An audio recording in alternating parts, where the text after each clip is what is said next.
My name is Jim Torp, and I'll tell everybody, the reason why I'm here is I want everybody to know how Paul Walker was, how Roger was, you know, what happened before the accident, up to the accident.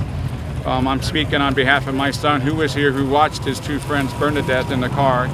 There's nothing they could do, nothing Paul Walker's best friend Newt can do. They were all here trying to put the fire out, and they just didn't want to believe that it happened. They, you know, I mean, there was a lot of speculation that Paul got out of the car and, you know, he was in a police car and moved off. We heard a lot of rumors within the first half hour that all this happened, but we know for a fact that Roger was driving the car, Paul Walker got in the car, they went for a little ride before they parked the car into the warehouse with all their other toys, and tragically, they both had died in this crash. Knowing that two great people died in a tragic car accident, and I knew the repercussions were going to hit a lot of people there. A lot of the fans that were down at the fundraiser that we were doing were crying. Some of Roger's and Paul's closest friends came up. They couldn't get, you know, past the barricade. They were praying on the streets. All of us were praying, and we went into prayer. And after prayer, it dawned on me that North Park Church is right there, and where all this happened. So I don't know, I haven't really got any sleep over this. I'm here for my son.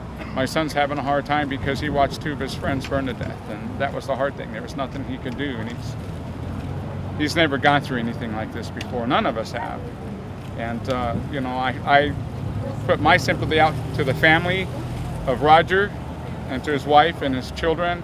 To his son, thank you for driving me around yesterday in your golf cart. I enjoyed sitting, laughing with you, having some tacos with you. To Paul's daughter, I'm sorry that this had to happen to you, and while we were there having a great event, I hope that we can finish this event and these toys get to the children that they were earned for. We got to keep Paul's organization going. I hope everything out of this tragedy, that good will still follow, because I know that's what Paul would want. I didn't know Paul personally other than meeting him yesterday.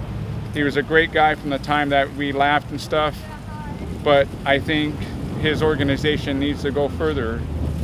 I know Paul tried to keep this low key. He didn't want the media involved in all this, and it was a success. Everything we did yesterday was a success until this tragedy occurred. So, do you know if anyone witnessed the crash, or if they have any idea what they think happened? Well, I know there was a couple that came out of one of these parking lots, a man and his wife. They saw it happen. They have it on videotape that they thought it was a film being made. They didn't know it was Paul or Roger. They had no clue. They just saw a very nice car get in an accident and then blow up. I don't know who this couple was, but whoever they are, they put it on YouTube right away, because it got on YouTube and it got on Facebook before any of the press even came around. So the sheriffs, when they pulled up to the scene, they had no idea who was in the car until I explained to them that it was Roger Rodas who was the driver of the car, and it was Paul Walker, and their faces just went pale. They couldn't believe it themselves. So, do you know, throughout the day, had they been taking cars up and around the street? No, not at all. Not at all. So that was the first one that this was the first one. Like I said, the show was winding down, and they were parking cars in the garage, and when they decided to take the Porsche out for a run. How many laps did they do? Do you know? Well, they were only gone for 5 to 6 minutes, so probably one. Mm-hmm. The smell you smell right now, is that what it was last night? Was it just the burning fuel? Yes. Mm-hmm. Yes. And when I came up to see what was going on myself is when you saw the charred car. There was nothing anybody can do. The car was in pieces. As you see the window behind me, the starter went through the window. There's some pieces of the car up on top of the building still. You know, I'd like to know how they lost control of the car, because they're both experienced drivers, and this is a straightaway. So it's hard to fathom what happened.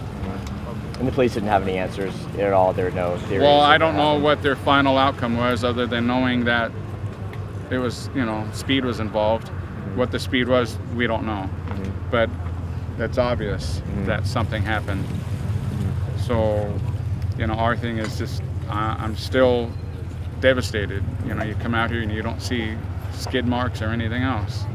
You know, 2 experienced drivers, and it had to happen this way. Does it surprise you, given that Roger was such an experienced driver, to see this? Like,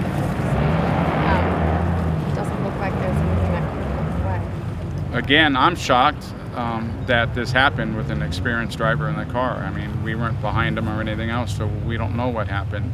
I know some of these buildings have cameras on them, and hopefully the police will do their investigation and conduct these business owners and see if they can get a copy of the tape. I just missed the beginning, but I understand that you were at the function that Paul was at, and he was walking around. Could you just describe what sort of mood he was in?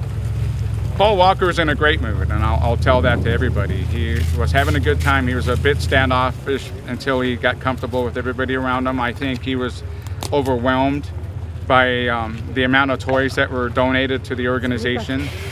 He was excited when he was there for a while. After he was there for a while, he got comfortable with everybody, taking pictures and walking around laughing and looking at all the cars and talking to people about the cars and talking to my son with his truck. And I mean, he was just having a good time. He was Paul Walker. He wasn't a high celebrity or had that status of, hi, I'm a high celebrity and you know, stand away from me. No, that's not what he was doing. He was there. He was there for a reason. The reason worked. You know, they raised a lot of toys for everybody. It was a low key, and you know, such a great success turned into tragedy.